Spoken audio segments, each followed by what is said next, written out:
Bab 474. Dimas Jiang bergegas menyusul.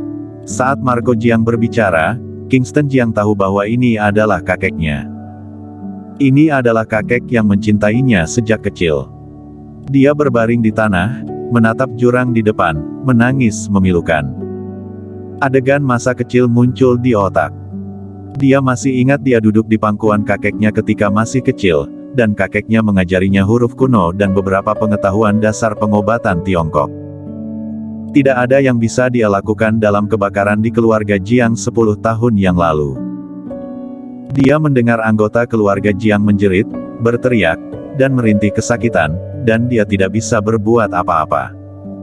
Pada akhirnya Klutang yang menyerbu masuk untuk menyelamatkannya. 10 tahun kemudian, dia masih menyaksikan kakeknya jatuh ke dalam jurang tanpa bisa berbuat apa-apa. Brengsek. Kingston Jiang berdiri, dengan urat biru menonjol di wajahnya, menatap pria berjubah hitam di batu seberang. Winona Jiang khawatir Kingston Jiang tidak terkendali, jadi dia menariknya tepat waktu dan membujuknya, "Kak Kingston, jangan bertindak gegabah, Klu masih tergantung." "Kingston Jiang, aku katakan lagi, ceritakan rahasia peta tempat tinggal Hua Yuesan, kalau tidak Klutang Jiang akan jatuh dari sini, dan tidak akan ada tulang yang tersisa." Pria berjubah hitam itu berkata lagi. Sangat sombong. Pada saat ini, sebuah suara terdengar. Kingston Jiang berbalik dan melihat. Seorang lelaki tua muncul. "Kakek." Wajah Winona Jiang berseri-seri dan berseru, "Kamu akhirnya datang."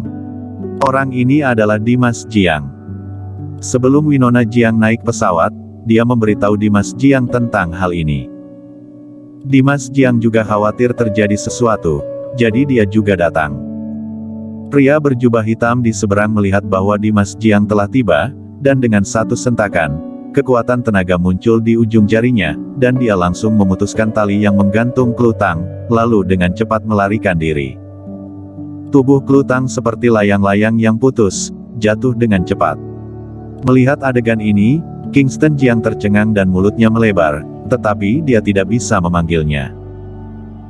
Di sisi lain, tubuh Dimas Jiang berkelabat, dengan cepat terbang ke bawah, untuk meraih Klutang yang jatuh ke bawah, dan kemudian terbang ke tepi tebing, menginjak dinding batu dengan cepat, lalu terbang kembali dengan berdiri di tanah dengan mantap. Kingston Jiang bereaksi dan segera berteriak, "Klu." Dimas Jiang menyerahkan Klutang kepada Kingston Jiang. Kingston Jiang menerima dan memeluknya. "Tunggu, jangan bergerak." Dimas Jiang memerintahkan, tubuhnya berkelabat, dia melompat beberapa puluh meter, muncul di sisi lain tebing, dan dengan cepat mengejar pria berjubah hitam itu. Kingston Jiang memeluk Klutang dan membaringkannya di tanah, menahan denyut nadinya. Denyut nadi Klutang sangat lemah, tetapi nyawanya tidak terancam, jadi dia menghela nafas lega. "Klu." Dia mengguncang Klutang dengan lembut. Klutang membuka matanya dengan linglung, dan melihat wajah yang familiar tetapi sangat aneh. "Jiang, Kingston Jiang." Dia berbicara dengan lembut, lalu bereaksi dengan heboh, dan menangis, "Di mana kakek?"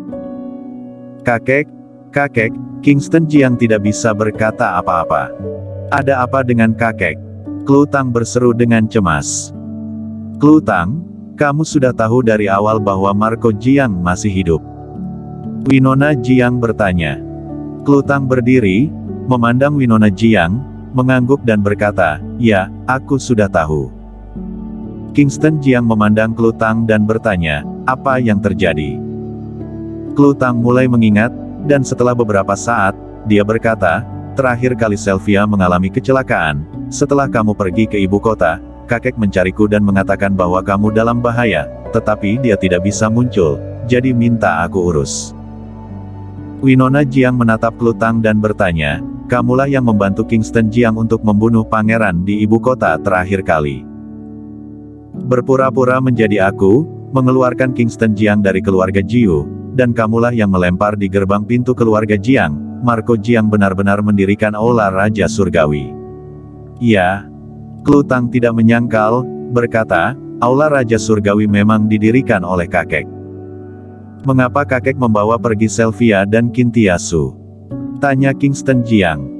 Klutang berkata, kakek bilang, ada banyak musuh di sekitarmu sekarang, mereka tidak aman bersamamu, dan untuk membuatmu tidak terganggu, kakek membawa mereka pergi sementara untuk melindungi mereka. Kingston Jiang bertanya lagi, mengapa kamu dan kakek muncul di sini? Klutang menjawab, karena kakek bilang mau berlatih peta tempat tinggal Hua Yuesan membutuhkan energi Qi yang paling murni, kakek mengajakku untuk mencari, tetapi tanpa diduga, kakek diserang dan kami ditangkap. Apa? Winona Jiang berseru, Jiang, Marco Jiang tahu rahasia peta tempat tinggal Hua Yuesan. Pada saat ini, Dimas Jiang yang pergi pun sudah kembali. Klutang menutup mulutnya dengan sadar, tidak banyak bicara lagi. Winona Jiang memandang Dimas Jiang yang telah kembali dan bertanya, kakek, bagaimana? Dimas Jiang menggelengkan kepalanya dan berkata, aku tidak berhasil kejar. Orang ini sangat kuat. Kalian tunggu di sini. Aku akan pergi ke dasar tebing untuk lihat. Ketika Dimas Jiang datang, dia melihat Marco Jiang jatuh ke jurang, tetapi dia tidak punya waktu untuk bertindak. Dia tidak percaya pada Marco Jiang, dia harus turun untuk memastikannya sendiri. Setelah berbicara, dia datang ke tepi tebing, melihat ke bawah, dan kemudian dengan cepat merangkak ke dasar tebing seperti cecak. Kingston Jiang memandang Klutang. Klutang melanjutkan, kakek sudah lama membongkar rahasia peta tempat tinggal Hua Yuesan. Dia datang ke sini untuk mencari bodi api untuk membantumu, dan selama ini, kakek diam-diam membantumu. Pada saat ini, Winona Jiang bingung. Sekarang dia tidak tahu orang macam apa Marco Jiang itu. Menurut spekulasi sebelumnya, Marco Jiang adalah pengganggu. Tapi sekarang sepertinya Marco Jiang hanya diam-diam melindungi Kingston Jiang, dan dia benar-benar tidak melakukan apapun kecuali melindungi Kingston Jiang dan membantu Kingston Jiang. Kingston Jiang bertanya, di mana Kintiasu dan Sylvia sekarang? Klutang ragu-ragu sejenak sebelum berkata, aku tidak tahu, kakek tidak memberitahu aku, kakek hanya mengatakan bahwa mereka berada di tempat yang sangat aman. Sebenarnya, dia tahu. Kintiasu dan Sylvia Yi memang aman sekarang. Dia tidak ingin keduanya kembali secepat ini, tidak ingin keduanya dekat dengan Kingston Jiang, dan tidak ingin Kingston Jiang mencari mereka sekarang. Hush. Kingston Jiang menarik napas dalam-dalam. Dia tidak berharap masalah menjadi seperti ini.